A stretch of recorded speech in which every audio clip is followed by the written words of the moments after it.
For this is another example of how people can just exploit you and make fun of you when you're tall. Yeah.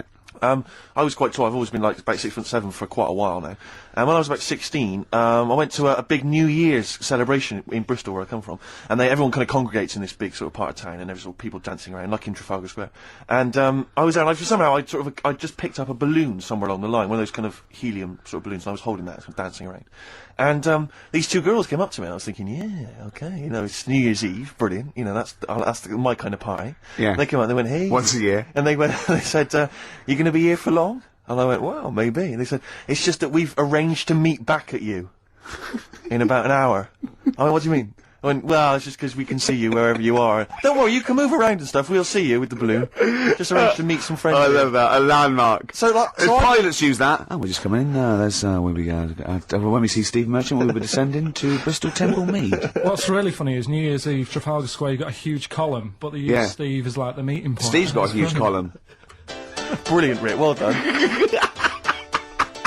Award-winning comedy from Ricky Gervais. I had a bit of good news this morning. Go on. I was on the tube coming down, and I don't want to sound arrogant, I don't want to sound pushy, but I was at Green Park, and I'm fairly certain, Rick, it's not 100% corroborated, I'm fairly certain that a woman pinched my arse.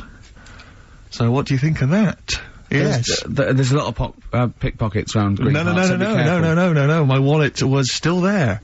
Really? But even if it wasn't, you know, that would have been money well spent. But the wallet was still there, so what do you think of them apples? Eh? So what did she just pinch your arse? I can't confirm it at this stage, exactly what happened, but it certainly felt like a pinch. I looked round, there was a woman behind me. Right. She was fairly old. I think she's probably in her mid-30s. Right. Kind of reddish hair. Right. I don't know if she's listening. Right. But she knows where I am. And so I don't know how to proceed, really, Rick. I don't know if it's worth putting up some posters around the Green Park area. Well, what you could just to try and corroborate it. If you saw a woman pinch the lanky guy's arse, you could probably get in contact with British Rail and go back over their CCTV CCTV cameras, yeah. And then they could probably zoom in and, you know, sort of identifying sort of birthmarks, or she might have been holding something. Then I could hire a private eye. Yeah. Again, money well spent. Well, so there you go. You know, I'm just saying maybe maybe things are looking up. Things it's getting towards Christmas. The worm has turned. I mean, you know, it's a little sexy story to get the show going. it is but pretty what do you make of that then, Carl? What do you think of that, you're Carl? quite damning. What's your answer? Well, I mean, you're quite a tall fella. Sure. So, she must have really wanted to sort of reach up and have a pinch. Hmm. Do you know You think she wasn't a dwarf? She did it with her teeth. He didn't say she was a dwarf. No, but Steve's taller than, you know, his arse. Yeah, but his arse isn't 6'9", is it? His arse is about 3 foot off the floor. 4 foot? What? 4 foot off the floor? No, I don't think so. About 3. She'd have to be a midget to have to reach up to pinch Steve's arse. He is very tall, but... I don't know what your point is there, Carl. You're just trying to, you're just, I think maybe just a little bit jealous. Just a little bit of jealousy. Carl was out with me last night, and he saw that he knows I'm a ladies' man, and that was obvious, Carl. You could see the vibe around me, couldn't you, when the chicks were talking to me. And, just remembered recently, actually, I was on a train coming back from, hometown Bristol. And I was on the train, and, this girl walks on, good-looking girl. I thought, hey up. Largely empty carriage. I'm thinking, my luck's in. You know, 'cause I take every opportunity, Carl. That's the thing about me. You know, I don't choose. She was a good-looking girl. She sat down. I thought, she sat down right near me. I thought, brilliant.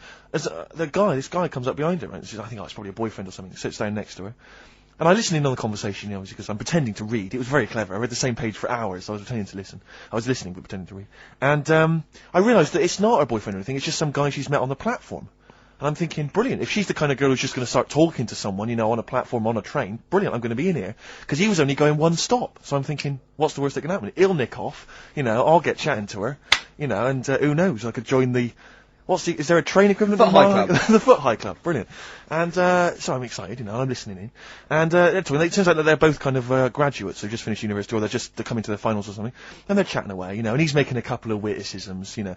And she's kind of tittering at his jokes. I'm thinking, well, I'll tell you this, if she's laughing at this kind of material, I am gonna blow her away, you know, with my kind of anecdotes and wry observations, you know. Yeah. It was weak stuff, I gotta be honest. Really? He was coming out with nothing. He was running on empty, as far as I'm concerned. Yeah. And she was loving it. So I'm thinking, brilliant, I'm gonna be right in here.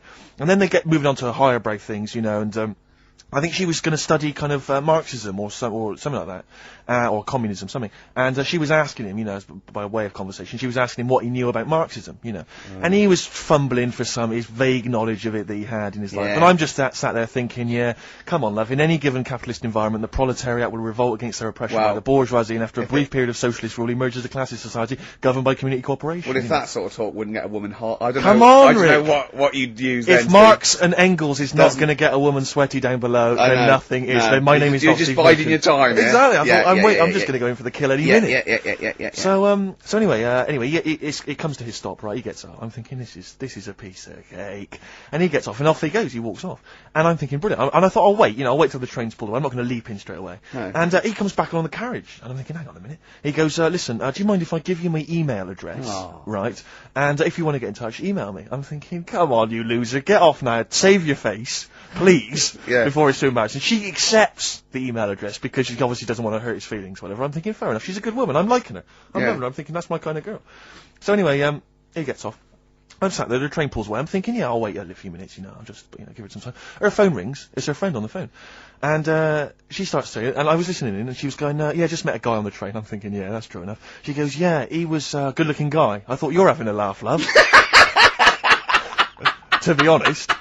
Because I was looking at him, and she said to her friend, he looks a bit like tennis player Boris Becker. I thought, you should be so lucky, frankly, because I saw him, he had awful facial hair, if that's what makes him look like Boris Becker. Terrible little goatee beard, it was laughable. I thought, I don't know, and then she goes to think, and she's like, I met him, we got chatting and stuff, and she was going, it's not often that you meet someone, generally in life, who's, kind of thoughtful and intelligent and funny. I thought to myself, I'm not even going to waste my time with you, love. Frankly, if that's what you thought of him. You just walked away. And I'll be honest with you, I didn't even bother talking to her. No, you were just I didn't above even waste it. my time with If her. she thinks that bloke is not If only she thought great he was looking, funny, but great funny looking- and intelligent, and she got on well, and he was polite, and it was a chance meeting, and he thought, and she thought that you were like a freaky looking dork who didn't even have the nerve to If speak. that is what if that's she what was she thinking, thinks, then she's I don't want to know it. I couldn't. You walked away, and good luck to you. And I have my dignity intact. Yes, and she's nothing. Have I told on the radio before about that time when I just passed my test and I was driving my parents' Volvo estate and we went off driving down some country lanes? Have I Is mentioned this the that? one with the? Yeah. I've told you, have I? Yeah. Have I told you, Carl? No. Thanks. You were going to tell us a little story about a Just Volvo passed my estate? test. Yeah. My parents had a big Volvo estate, and there's quite a big car don't to show drive. off. My parents didn't have a car. But I know you don't drive cars, Rick, but it's got a big car to drive if you've just passed your test. It's safe though, isn't it? It is very safe, that was the thing. Yeah. And I come from the West Country, obviously, there's quite a lot of windy lanes around there. No, you're joking, do you? They have cars there. Well, here he comes. Blimey, Carl. Learned on a tractor, automatic it was. Do you want me to tell it or not? Oh! Don't go about the accent! Oh no, I'm not worse. Oh, go on. Go on. So I went to this You party. never got him being from the north. Not when he's telling an anecdote. He's never told an anecdote. Oh yeah, fair point. Yeah, go on.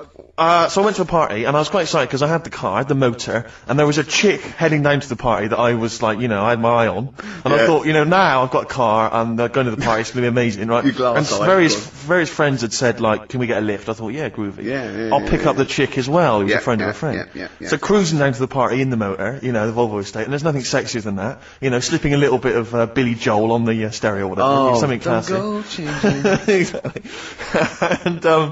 And maybe it was Billy Ocean. I was quite a Billy. Maybe it Billy was face. get out of my dreams, get into my car. Ideally. Yeah. So I get to the party, and inevitably it was one of those house parties where the chick that I had my eye on, she kind of was chatting to other guys, and she wasn't really paying attention to me, and I was sort of Found out to get, was she again? same old story. Oh, they make me They know laugh. how to tease, don't they, the make me ladies? laugh. Who are they kidding? Oh. So I'd follow her like a dog, from room to room, Yeah. and watch Quite her while literally, sometimes he was barking. Yeah. Go on. and while, just watch her while she talked to other blokes. And then, obviously because I was driving, I wasn't drinking, so I was not really enjoying myself. And then somebody said, should we go and pick up Vera?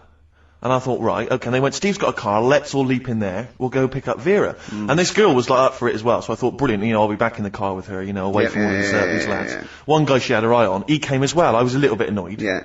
But anyway, he was in the car, so I'm driving down these country lanes, just driving along, and they're directing me, they're saying, go left here, go right. And then suddenly, we stop, and, one of them goes, just drive into that field, this pitch black field, right? And I'm sort of, well, it is my parents' car. Just drive in the field, Steve. I'm thinking, well, I don't want to, like, not seem like I'm a hard, cool, crazy kind of guy, because the chick's in the car. So drove the car into the field. They all leapt out, started running off into the darkness, shouting, Vera, Vera, Vera, where are you? So I'm just sort of sat there in the car, waiting. Wasn't Vera Lynn, was it? Because she likes to hide in fields. Bizarrely, it wasn't. Right. It was just, I was just left in the car on my own with Billy Ocean, and suddenly, out of the darkness, they come back holding a Vietnamese pot-bellied pig that they had stole from a nearby farm, and they knew that the pig was called Vera because someone knew the farmer or something.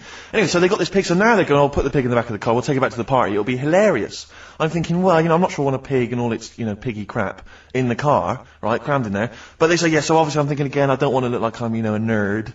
I'm terrified of that, Rick, ever happened. Yeah. So, yeah. So you go, hey, bring the pig into the car. Exactly. I'm no nerd. Exactly. Yeah, go on. So now we drive off again. I've got this pig kind of screeching in the back of the car. And, they say, stop again, let's do some cow tipping. And they do that old thing, about the fact because cows sleep standing up, don't they? So you can push a cow over and stuff. Yeah. So they're having a wild time, hilarious. So this time, now we get to a sort of dead end in the road. And, they say, well, turn around, let's go back to the party. And I'm thinking, fine. Try and do a 3-point turn in this very narrow country lane, right? Get the Volvo estate wedged horizontally across the road. Can't get it out, just can't seem to sort it out. I don't know what, I'm panicking because there's a pig in the car, right? And, local disgruntled farmers, right? People drunk, partying, probably off their head on some kind of weed, Rick. Was it loads of blokes with, like, pitchforks and flaming torches Exactly. going, burn him. He's playing with our pig. Exactly that. And so that, I was so terrified that all I could think was they're gonna have to send a helicopter to lower a magnet onto the top of the car to lift the car up and put it the right way round. You used to read a lot of comics, didn't you? Yeah. Yeah. So, do you know what I started doing? What? Crying. Did you really? Yeah. Why? So started crying, just very slightly, started getting upset. And the other guy that the girl fancied, he had to get into the driving seat and sort it out for me by slowly edging forward and that's backwards. That's the worst bit of the whole story. Yeah, edging slowly back and forwards. He just sorted it out, just slowly worked the car back round, and then we were off. You're just gently weeping. Just gently weeping in the back. The bloke had just taken the bird that you saw from a distance. Exactly. That was basically your wife in your head by then. Oh, yes. Wasn't it? I can't We were believe it. happily married with a pig for a child.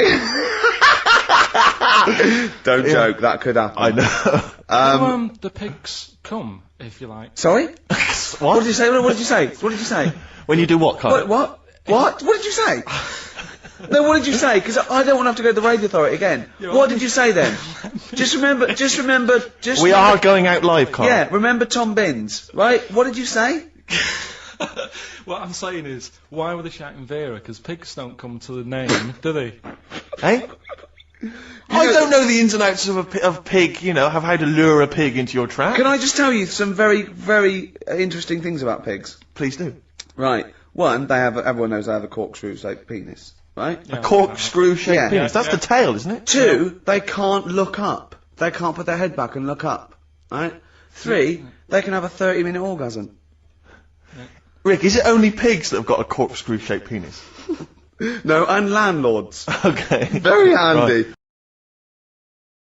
Right. I have to say, this is such a terrible confession. When I was doing a school play once, when I was about that age, 15, right, there was a girl who was in the cast with me, right, and she sort of, she was giving me the eye. I was thinking, I kind of thought she was, right? And it was glass. But there was another guy. There there as well. I was sort of competing for affections. Oh no! And he was quite a witty guy. His name was Scott Hansen. He had long blonde hair. Exactly. Yeah. And I thought, well, the way to impress her, because I was 15 or whatever, I thought I was pretty smart. I sat in one of the adjoining dressing rooms, reading a copy of the philosophical book Zen and the Art of Motorcycle Maintenance, which I didn't understand, but which I sat there reading it in the hope that she would walk in and think, my God, you're reading Zen and the Art of Motorcycle Maintenance. You don't go with the crowd. You don't want to come next door where we're talking about nonsense and people are flirting. We're talking about the bangles and curly-whirlies. You're in here saying, look, just, if you want to come and talk to me, you're welcome, but I'm not... I'm a thinker. I bet you thought you were Kwai Chang Kane, didn't you? I thought it was like she'd think, Jesus Christ, I've never met anyone like him. That is genius. And I remember the one time she accidentally walked in, she went, oh, sorry, wrong room, and left again. And that was it. How's it going with your bird, Carl? Are you married? No. now. How long have you been out with her? Going out with her? 7 years. Because, I mean, you're quite a simple man. Yeah. You're sort of a simple in a in nice many way. ways. I mean, Yeah, you're in the like best Helen sense. from Big Brother. Yeah, You're sort of nice enough, but I look normal. well, yeah, you sort of do. But you could be one of those that just suddenly go mental with a pen. Yeah, Do you know just what I mean? stab people through the eyes. Yeah, yeah, you sort of look normal. But if I wouldn't really want to wind you up to a point of frenzy. How did you meet your girlfriend? Through work. What, through her work? What, you found out and said We worked at the same place. Oh, you're right. Yeah. You're quite an enigma, aren't you? Could you give us more on that? At work, you met her at work. What, she came in selling sandwiches? She was going through the bins outside. What do you mean you met her Why at are you work? having an attack on me? You're the not one having an who's attack sad and lonely. No, I'm not. Oh, he's done you again. He's done you. Yeah, but what again. I thought was interesting was I just scratched at him and he just went mental. Yeah, no, It's like a but bear caught in a trap. It's funny, isn't it? You'll never learn. No, I was just interested to find out what the story was, because it might be a really romantic story. Well, it's not. All right, jeez. I love the fact he doesn't want to talk about his love affair. I was thinking about you in the week, and like, does it worry you? I mean, you sort of joke about it now, and we're talking about it in the office, you know, like, oh, is Steve really touchy about the way he looks? And Oh, what's this? Where's that come from? He's done it again. He's done you again. I was walking home the other night, and I was thinking about it. And do you worry that when you're old, you will be on your own? You did start it though, didn't you? Well, Carl, I'm glad you brought this up.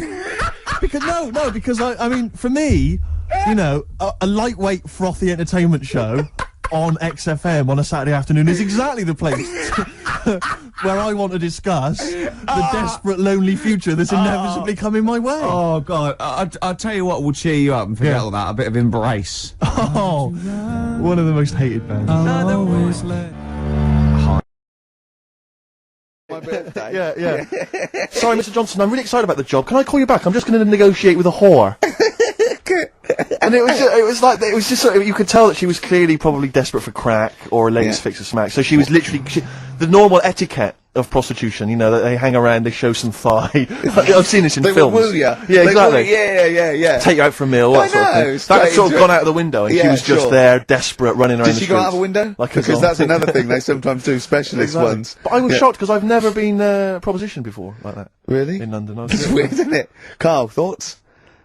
I think you'd be sort of approached a lot, because they tend to sort of go for people who look like they haven't got much chance. Sure. And I'm not being mean. No, you know, no, I'm, no, you know, no, I've no. known What do you you a long mean? time and Sorry, stuff. I'll let you go back to it. In what way aren't you being mean? By saying that No, Steve... go on. Steve knows is a little bit odd looking. I don't think... Well... No, he does.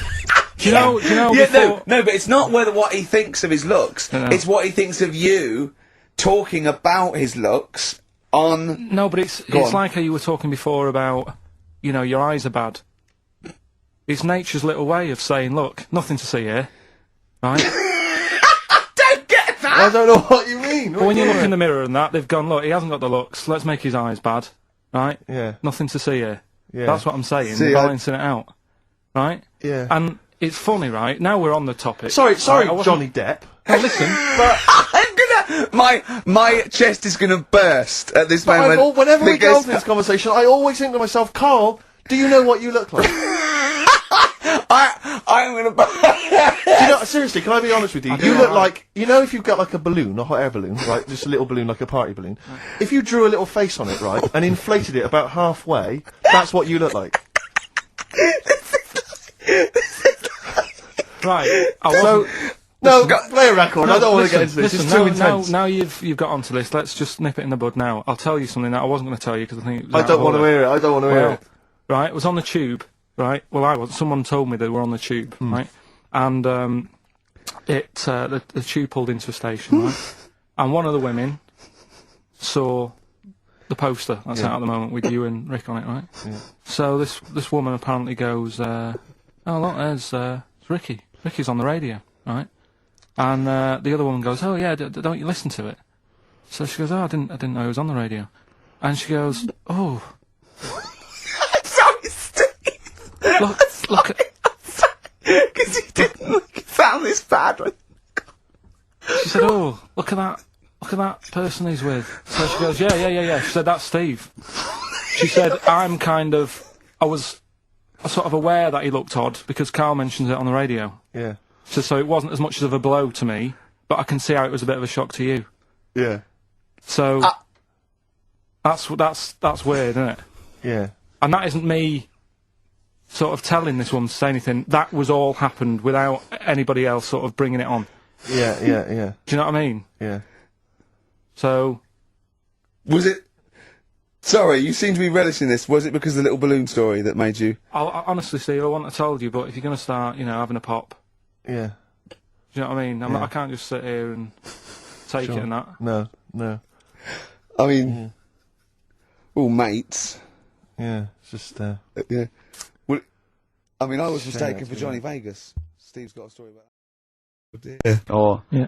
Yeah. You don't need another holiday. Oh, he started already. I mean, Steve's made you look like a bit of a twat already, and it's only 1:05. But the only reason you don't go on holiday is because you have to spend money.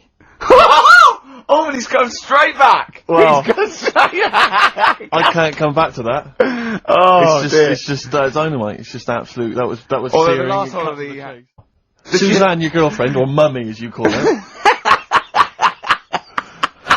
Oh, sparks are flying. Yeah. She also came up with a list of unlikely lost objects, I think she called them. Yeah. Guess who was in that list? Ricky Gervais.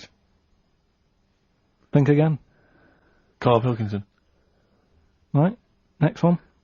Johnny Vegas. Said, lanky co-writer.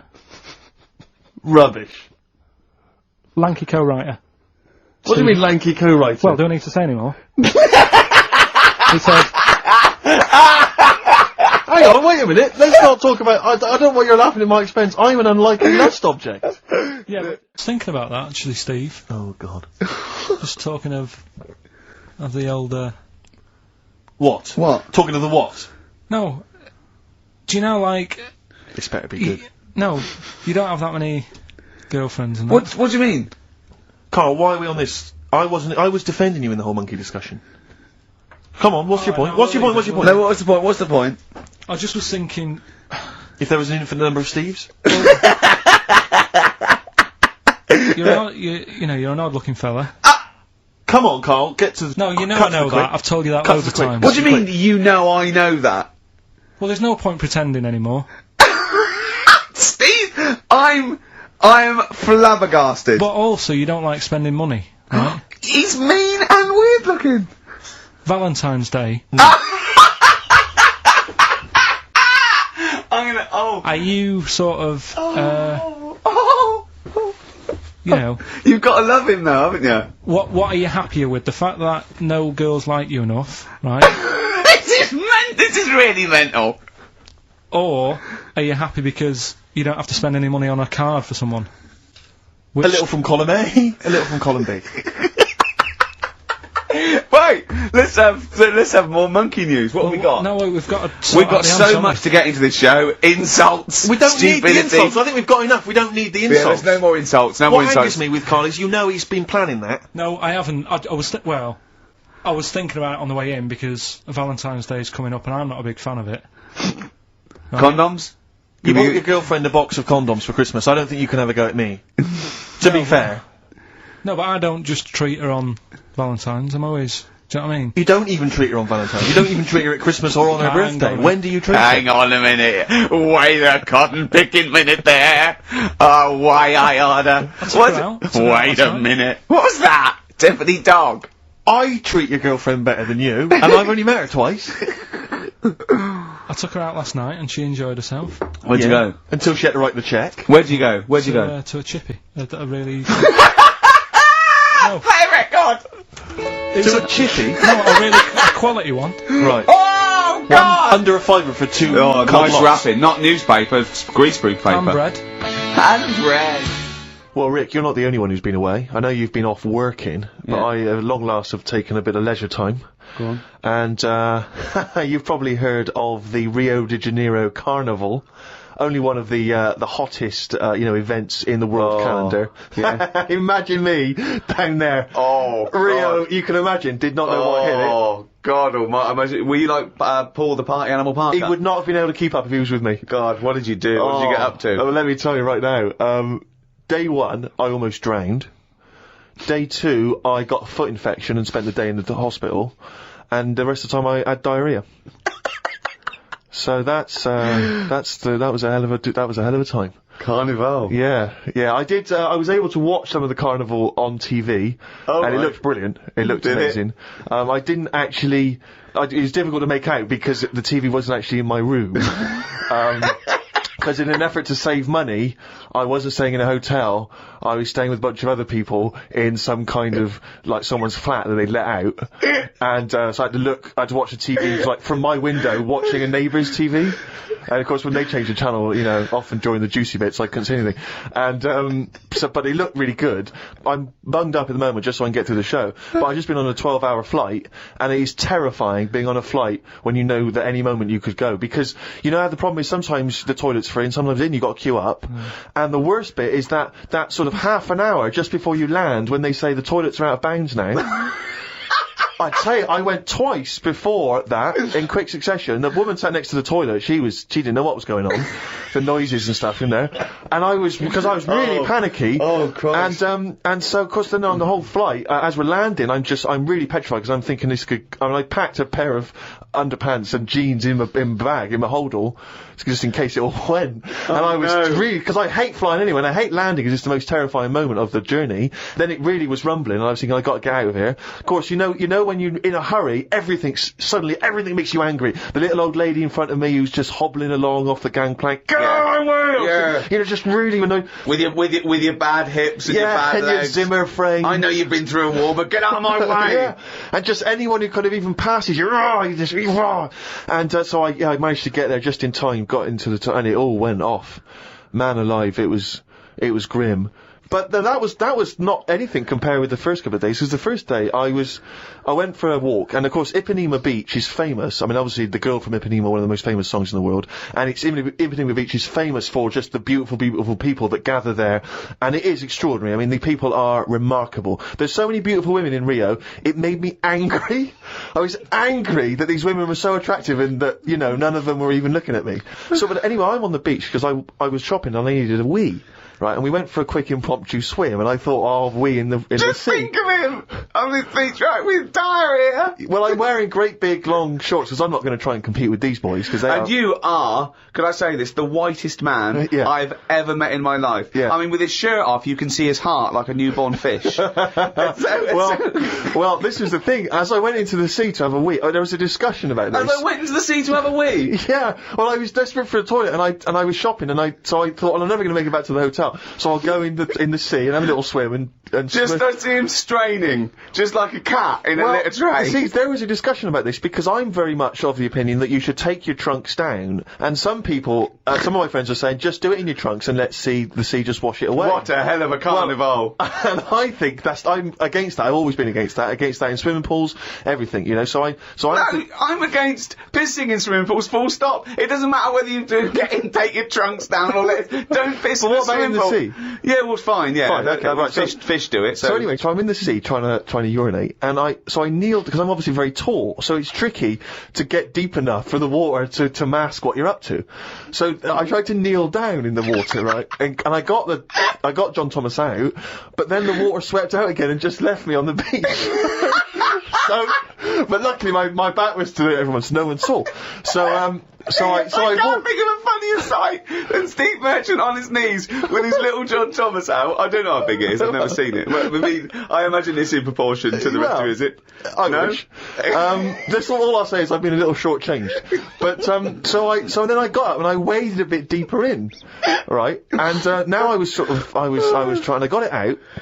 But what I didn't realise is that the waves just off the beach are really just uncontrollable. You never know what's going to happen. So one minute they're calm, and the next minute they're crazy like a tsunami. So suddenly I see this giant wave coming towards me, crashing towards me, and I got the cock out and everything, and it grabs this wave, comes over me, and lifts me up, and flips me up in the water, right? And I'm floundering around. I can't see anything because, of course, I had to take my glasses off to go in the sea.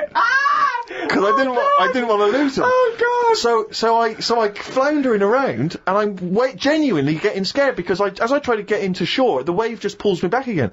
So I'm waving to my friends on the beach, but With everything. Well, what I don't realise is that because I'm not wearing my glasses, I don't realise that I've been dragged along the beach some way, and I'm not actually waving to my friends. So there's like a bunch of these beautiful women on Ipanema Beach watching a pasty white man waving with his cock out. And what annoyed me was my friends were laughing. And that really angers if me. I'd have been there, I would have burst. But why wouldn't you have come running? Would you have come running in and helped me? Not with your knob out. What? So even though I was screaming and shouting? I'd have thrown a rope or something, or a dinghy or something. There's no way I'd have. No, I couldn't have saved you with your glasses off and your knob out. If I ever save you, I want you to be fully dressed with your glasses on. So you'd have just let me go. That would have been what you'd said to my parents. He had his knob out and his glasses off. There was no way I was I gonna. can't think of a funnier sight. With the lads. You know, there's a few of us, you know, young, free and single. Must look like the Swingers. Oh, it was pretty. It looked like a boy band had gone out. It looked like, Really? It looked like, you know, NSYNC had hit the streets. Right, Yeah.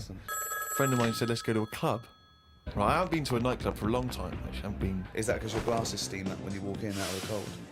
That is a problem in the winter. It's very difficult to make a good impression when as you walk in, your glasses steam up straight away, and you know you got to take them off and clean them and stuff, and then you get a bit. On your white fronts, you pull your white fronts up through the jeans, clean them on that. Or the back of a girl's dress.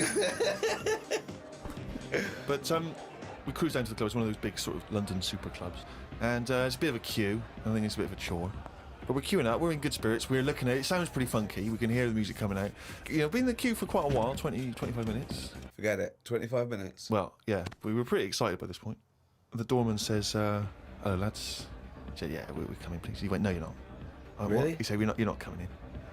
And he just immediately lifted the little rope and sent us away from the queue, right? And we were slightly perplexed, we were dumbfounded, we didn't know what to do. It was like, this couldn't be happening, it didn't make sense. We just queued up what was going on. And so, my friend said, well, we've got to find out why he's not going to let us in. So he goes back over. I know what you wanted to do. You wanted to tie him up with logic. That'll show a bouncer. Exactly. Yeah, show him how educated you are and how you can win an argument and make him look stupid. You'll be in that club in no time. That's what they appreciate. They love that. Because what they respect is being made to look like a fool. Yeah, exactly. So we went over and... They really look up to intellectuals. Exactly, yeah. So one of our mates goes over and he says, why didn't you let us in? And he went, because you didn't have any girls with you. Now, I'll tell you this. That's kicking you when you're down. Because when you're out on a Saturday night trying to get into a club to meet women, and the reason you're not allowed to go in a club to meet women is because you haven't got any women with you, that's just salt in the wound. It's so humiliating. So, a friend of mine says that there's a VIP entrance over there. There was like a woman with a clipboard, the guest list. Separate entrance. She said, you've got a little bit of profile, Steve. Why don't we try and use your... You ran home, got your Golden Globe and your Emmy. Yeah, exactly. Well, I always carry, some of my cuttings with me. Yeah. And I felt a bit self-conscious about it. I was thinking, I'm not into this, it's a bit awkward. But he said, look, don't worry, you just stand here. Just stand here, just like you're having a conversation. I'll go over, I'll point him out, I'll go, oh, there's Steve Merchant over there, at the office or whatever. Oh, God, Steve! So I thought, well, the thing is, we were out, and I was a bit frustrated, and I thought, we may as well try everything. So I stand there, and my friend goes over, and he has a word, and he comes back, and he says, it's fine. She can't let us in the VIP entrance because she's not allowed, but what she can do is walk us to the front of the queue, right? You can walk to the front of the queue and explain.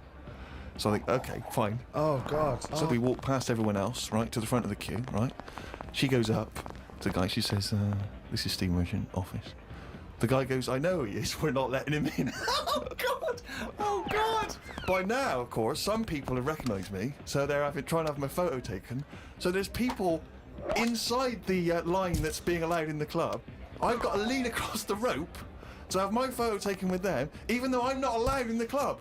So they go, oh, all right, this is Steve, they're having the photos taken, right, camera phones and that. They're going into the club where the music, the party's kicking off. I'm outside waiting for the next chump who wants to have his photo taken. I mean, it was mental. So, That's unbelievable. I was furious, and then one guy, I remember he was chatting, and he goes, "Oh yeah, brilliant! I love the podcast and all that stuff. I love. Is Carl with you?" I said, "No, Carl's not out here." And his girlfriend, she went, "Who's that?"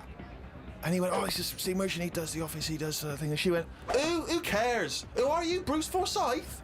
And it's that thing when suddenly I'm being humiliated and embarrassed by someone's girlfriend. I never asked for that. I never asked for her opinion on me. I'm sorry if I don't impress you, if I'm not sufficiently famous for you, but it's not my fault. It's your girlfriend who brought it up. It was like I'd gone over to her and tried to show off, and she was annoyed. So by now I was just furious. So I thought, forget this. Well, I was walking down the street, and there's a group of builders sitting down having a cup of tea. One of them goes, "All right, Rick." I went, "All right, mate." The other one went, "Not as fat as on telly." I went, "Oh, thanks. Not as fat as on telly." So he went with, "Well, you are fat, but you look even fatter on telly." He didn't say, "Oh God, you don't look fat at all," or "Oh, you look big on telly, but you don't look fat." Just went with, "Not as fat as on telly." And there's nothing I could say, but cheers, mate. Now, when you said cheers, mate, did you say that because you were... Because I'd say cheers, mate, because I'd be a little bit scared of them. No, I I'd was be just worried about the like repercussions. sarcasm, and I laughed after. Yeah. So you can get away with sarcasm with working class blokes. I'm a little bit more secure with a working class male than you, aren't I? I'm terrified of them. I feel like they're going to turn on me at any minute. You don't feel confident sort of backing in a lorry driver? Terrified. Oh, right. Because okay. if I did, he'd probably lean out and just go and get your dad, mate. Yeah, not you. Fuck off, I'm not interested. Not you. Yeah. Fascinating fact. See what you think of it, Carl. He told me that apparently, if you've got time on your hands, you can put your fist inside someone else's arse, and then you can work your hand very slowly up through the person's body. It takes about 2 hours, apparently, and eventually, it's what he told me, you can touch that person's heart. Right. Right, and it's like the most intimate thing you could ever do with someone else. That's bollocks. That's what he said. That's what Well, our how bloke could you said. touch their heart? One, the alimentary canal is about 30 foot long, so you'd have to have 30. You have to be Mr. Tickle, right? Or you'd have to be rolling up the alimentary canal as you go, like a stocking on a pole, right? And then when you get up there, how can you touch the heart? You'd have to rip through the esophagus, which would kill them. Okay, if the arm going all the way up their alimentary canal the wrong way didn't kill them. But I like the idea of someone saying that to a loved one. All right, love. Love, little surprise for you. The kids are at your mother's. Yeah. I've put the for 2 phones off the hours. hook. They're Yeah. out for 2 hours. They better be out for 4 because I'm going to need to get it back out again. Yeah. Where's the Marge? It's like, imagine the doorbell goes. You got to sign for a package. Who told you that at a party? A psychopath. I don't know. And then he was convinced it was true because he went online to try and even when we were at a party, he found a computer and he started typing in fist, heart stuff. And I said, you better delete that in case the person whose computer it is finds fist that. heart. Fist yeah. heart. Also, if the aim is to touch the heart, right, go via the mouth. It's shorter. Let's pop it down the mouth. Yeah. Carl, thoughts? I mean, there's getting to know people. It was you that worked out the maths and worked out I was 28, because they just worked out I'm 27. You are 27. No way. Yeah, I asked you, didn't I? And I said... Because, no, but what I sort of questioned was, I said, well, if you're 27 today, that means last week you were 26. Well done, yeah. That's irrelevant. So therefore you assumed that I must be 28 then? Yeah. Whereas I assumed you were using, your knowledge of maths, No, such as it is. I wouldn't do that. No, sure. Wow. I actually got lost in that conversation because I genuinely didn't know what he meant would mean last week you were 26. I don't know what that meant. I don't know what it meant. Wow. Well, it is Steve's birthday. But he would have been 26 last week. Sometimes you genuinely frighten me because it's those staring eyes. There's nothing behind him. It's this little bald head. Looks like Davros looking at me. Genuine fear on his face when he enters into a conversation with another human being. What bit don't you understand? If he's 27 today, he would have been 26 last week, and he doesn't look 26. He didn't look 26 last week. He looks older than 28 today. You've started on his birthday. You're still having a go at him. Carl, I don't look like the kind of hot stud that I actually am, but face facts, that's the truth, mate. Yeah, live with it. Get with the programme, jeez. Well, let's have a little bit of cake. Okay, oh, that's appropriate. See The what I did? birthday. But you mean the band, don't Yeah. you? Not the cake. You haven't actually bought a cake, have you? Got anything at all? And, I do get depressed when I see people around me who've got, girlfriends, and I think, because I haven't, and I just think that what's the rule? We mentioned last week that fat bloke from pop idols. He's got a bird, which annoys me, angers me. And this really depressed me. Walking into Piccadilly Circus Tube a couple of nights ago, homeless guy, wrapped up, unwashed, and northern. And he's being spoken to by some kind of carer, you know, some worker who'd come out to dish out kind of stale sandwiches. And I just overheard as I was passing him going, well, of course, it's very difficult maintaining a long-distance relationship. And I sort of kind of lingered for a bit. I was thinking, what? And he was going, yeah. And basically I pieced together that he's got a girlfriend. He's from Leeds. He's got a girlfriend who's also homeless, who's homeless up in Leeds. And occasionally she kind of homelesses her way all the way down I to love London. the fact that he's travelled to be homeless. I know. Pathetic. It angered me that they. Is there a lot of cheap housing in Leeds? Would that ruined it for him? But it just was. I assume maybe she was squatting or something. But it was like, and it just depressed me because it was like, not only is he homeless, but he's got a homeless girlfriend. But the homeless people are finding love. Yeah. Do you mean it's so? I mean that's really depressing, Carl, isn't it? Unless they both became smackheads together or whatever. No, Carl's found love on the street before, haven't you? How's it going with your bird, Carl? Are you married? No. How long have you been out with her? Been out with her? 7 years. Because I mean, you're quite a simple man. Yeah. You're sort of a simple. In a nice way. I mean, you're in the like best Helen sense. from Big Brother. Yeah, You're sort of nice enough, but I look normal. well, yeah, you sort of do. But you could be one of those that just suddenly go mental with a pen. Yeah, Do you know just what I mean? stab people through the eyes. Yeah, you sort of look normal. But if I wouldn't really want to wind you up to a point of frenzy. How did you meet your girlfriend? Through work. What, through her work? What, you phoned up and said We worked at the same place. Oh, you're right. You're quite an enigma, aren't you? Could you give us more on that? At work, you met her at work. What, she came in selling sandwiches? She was going through the bins outside. What do you mean you met her Why at are you work? having an attack on me? You're the not one having an who's attack sad and lonely. Oh, he's done you again. He's done you Yeah, but what I thought was interesting was I just scratched at him and he just went mental. Yeah, no, It's like a but bear caught in a trap. It's funny, innit? You'll never learn. No, I was just interested to find out what the story was, because it might be a really romantic story. Well, it's not. All right, jeez. I love the fact he doesn't want to talk about his love affair. I was thinking about you in the week, and like, does it worry you? I mean, you sort of joke about it now, and we're talking about it in the office, you know, like, oh, is Steve really touchy about the way he looks? And Oh, what's this? Where's that come from? He's done it again. He's done you again. I was walking home the other night, and I was thinking about it. And do you worry that when you're old, you will be on your own? You did start it though, didn't you?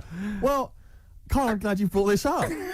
Because because I mean, for me, you know, a lightweight, frothy entertainment show on XFM on a Saturday afternoon is exactly the place where I want to discuss the desperate, lonely future that's inevitably coming my way. Oh God. Steve's learning to sort of... To insults, briefly. Go on, You know, Goofy. saying... Oh, no, see, that's... Goofy, that's not fair. No, because that's what he said, it's in my head. What do you mean he said? No, When did he say that? No, I mean... When did you call me Goofy? No, he didn't. He said about what's in Baldy? my head. Hey, no, when it's... come on. Come off it. Don't What? Who's start calling me like- Goofy? No. I'm not even Goofy. Goggle-eyed's fair enough. Yeah, but you can sort your look Lanky. out. I can't. What do you mean how can I sort my look out? I'm not even Goofy. That's not fair. You've got the proper features. What? Just needs sorting out a bit.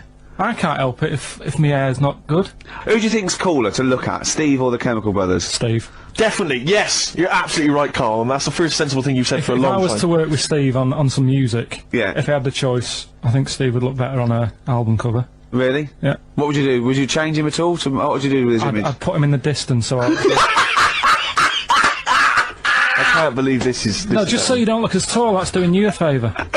You know, I was on the... This is true. I was on the tube, right, coming in to meet Gervais the other day, and I was wearing a suit, and my mobile phone slipped out of my pocket, and it landed on the seat, and I didn't realise this. And as I was about to get off, some bloke who was sat there like an old guy, he picked up the phone. He went, "Oi, Lanky, you dropped your mobile phone." And I was like, "Well, I thank you for pointing out I dropped my phone, but did you have to do the Lanky?" But you knew what he meant. I bet you turned round straight away. It worked. Who even, Yeah, Steve? but- He's done you again. But I was the only person stood up. It was a fairly empty train. Was there any other lanky people there? No. Well then. This is not happening.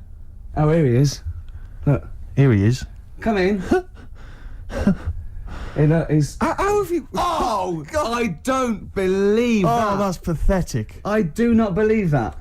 That's absolutely pathetic. Now, they won't believe this, will they? No. Right, No. if I say that Jonathan Ross just got his massive member out, and he is a big lad, Come and sit down. I've got your tickets, Mr. Gervais. Thank you. What's going on here then? I mean, why are you dropping off tickets? Well, because, you know, in the spirit of the Comedy Awards, we like to have the rising young stars of the British Comedy Awards. That's right, and that's me. Well, we couldn't find any this year, so we've asked Ricky whether he would sit in the rising young star seat, and I wanted to deliver the tickets personally, so there's no excuses if he doesn't turn up later. Yeah. I always suspected that you were sort of pretty well endowed. Yeah. And now we've seen. You know, it's on webcam. That was just one of my cocks.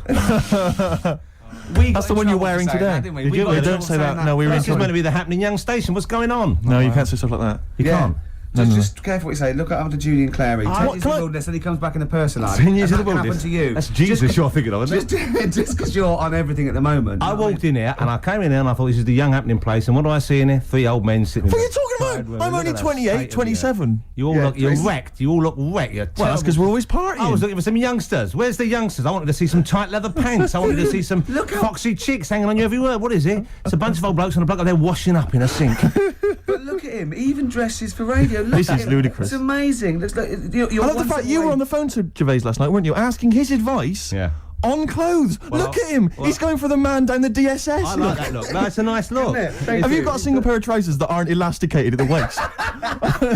They're maternity jeans, aren't they? They've got a whole panel that pulls The forward. thing is, what I do at the end of the week, I can pop these in a pan and I can make a nice soup with all the food that's encrusted in At them. his years as a homeless coming to the fore there. Look at you, But one why- step away from Lawrence Llewellyn Bowen. I'd like to be that bit closer.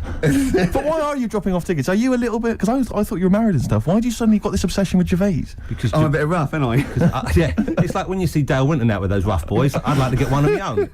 when a top celebrity in a lovely looking suit walks down the corridor with his penis out, Yes. Yeah. I know that I'm still an You attractive know man. you've arrived. I was inaugurating the same way. For me, it was Des O'Connor. It's like it's the passing on of the baton, if I may use that euphemism. and you've been battened. But it's fantastic. Well, it is a pleasure. I don't think I'm complacent just because I'm mixed with people like you. I still wake up and think, I don't believe it. I'm mates with Jono. Can I just point out one thing? I was listening to the show last week, and I heard you, as always, revealing a little too much about yourself, if you don't mind me saying so. Yeah. Steve tried. Not as much as you. No, but that was just for the benefit of the room. Yeah. And talking about when you used to occasionally urinate in the sink. Yeah.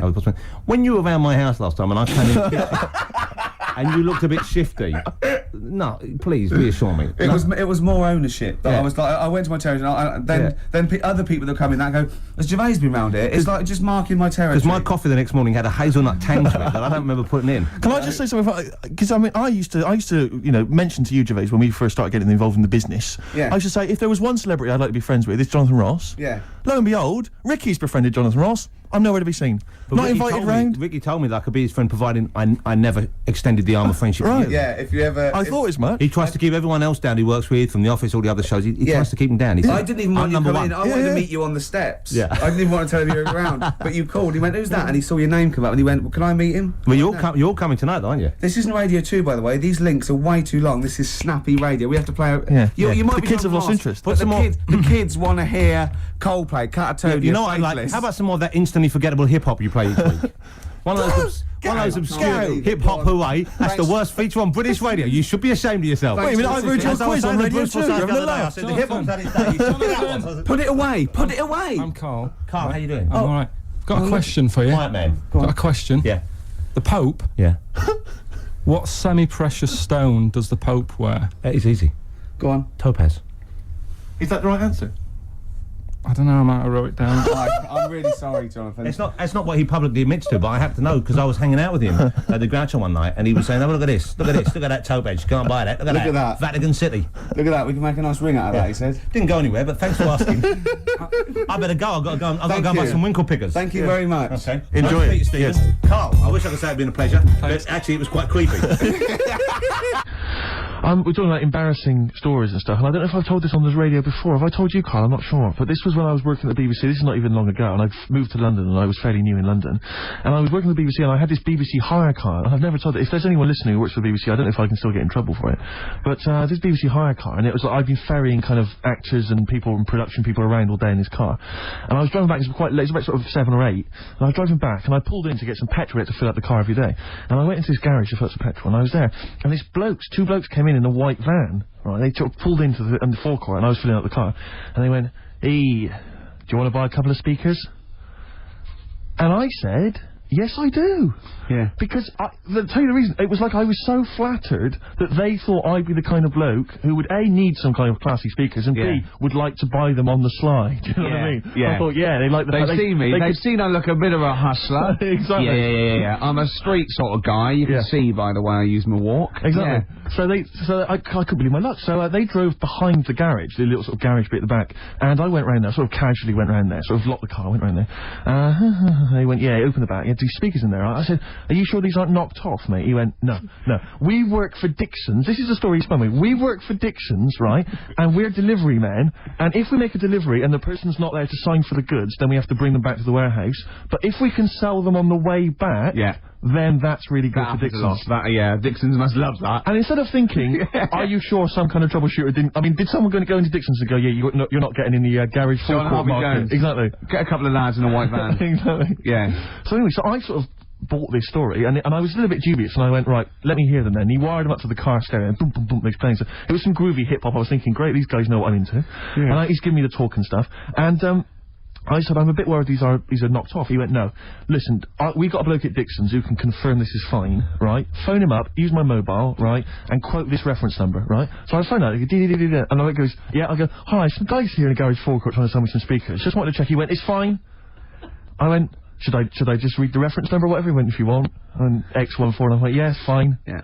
Okay. You know that was, don't you? That was actually Mr. Dixon himself. Exactly. Yeah. Exactly. So I'm thinking, well, they sound great. They're giving me for a knockdown price. I'd say they were like 400 quid, they were like 200 quid or something. It was a good bargain. I was in the market for some speakers as well. Yeah. So, while they were loading them in... It's all kosher, I phoned Dixon. Exactly, I phoned Dixon, that's fine. Yeah. So while they're loading them in the back of the BBC hire car, right, I'm in there paying for the petrol, right, and the guy serving goes, right. He goes, what were you doing around the back with those blokes? Right? Because obviously there's security cameras filming this whole transaction, right?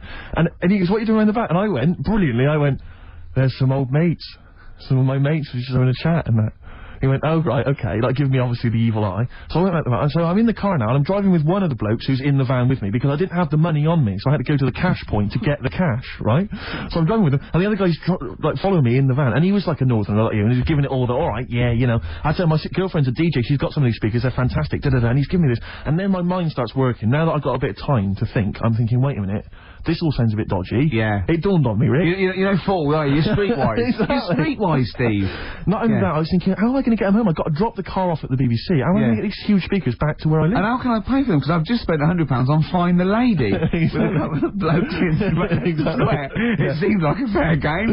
Some of his friends were winning. So I explained to him, I said, I can't get them back to, like, Brixton, where I was living at the time. He went, don't worry, give us an extra 20 quid, we'll take them home for you. Oh, that's good, delivery. They do a whole service, Steve. And there's also a backup guarantee. Did they have the guarantee, the 3-month guarantee? They didn't. No. But I said, I'm not sure about that. He went, well, why don't you put them in a cab, send them back, and your housemates can collect it. I was like, oh, no, there'd be no one in. And I was beginning to sort of get a bit conscious of, like, maybe this was a bit of a scam, after all. So I pulled into, like, a little side road, and I said, I'm not sure I'm into this now, actually. He went, what are you talking about? It's 200 quid for a pair of speakers. It's a bargain. You never get a bargain like this now. I'm going, not too sure, actually. I don't think I want them. He went, 150 quid, mate, 150 quid. I went, no. He said, 100 quid now to you. I'm thinking, wait a minute, this doesn't sound like the kind of work that Dixon's would be doing. Dixon's don't do that when I go in. Dixon's never negotiate in that way. When I go there, look around and I leave, they go, where are you going? I go, no, we'll have anything then. Have anything for a quid. So I stopped the car, and the white van pulled up behind me with his mates in. Sure. And I said, can you get them out? I'm not interested. And he went, 100 quid, mate. And he was just going, you tosser, you obviously want some speakers, and he was having a go at me. So I was carrying the speakers out and putting them back in the white van, and he was just shouting at me, he was going, 70 quid, mate. I said, 70 quid from 200? This is ludicrous. Do you realise that wasn't Dixon's policy then? Exactly. They don't usually shout, you tosser, as you leave the shop and walk down Camden High Street. They're not usually shouting, you tosser. You should have took the offer of, like, the monthly payments they've got on at the moment. So eventually I put them in there, and I sort of knocked the deal on the head, and I got back in my car, and they were in theirs, and I just looked in the rearview mirror, and they were punching the dashboard, like, with aggression and venom, like we let that deal slip through our fingers. And I've never been so terrified in my life. I just sat there, and I was just thinking, oh my god, all I was thinking now is, what if I go back to the BBC, and they go, we've had a call from the police, the man at the garage, he saw you doing the dodgy deal. I love it. Well, what you do is you put the hire car in a drain in your front garden, and then go in and out of the toilet, just pouring bleach down, or Ajax, and they'll never know.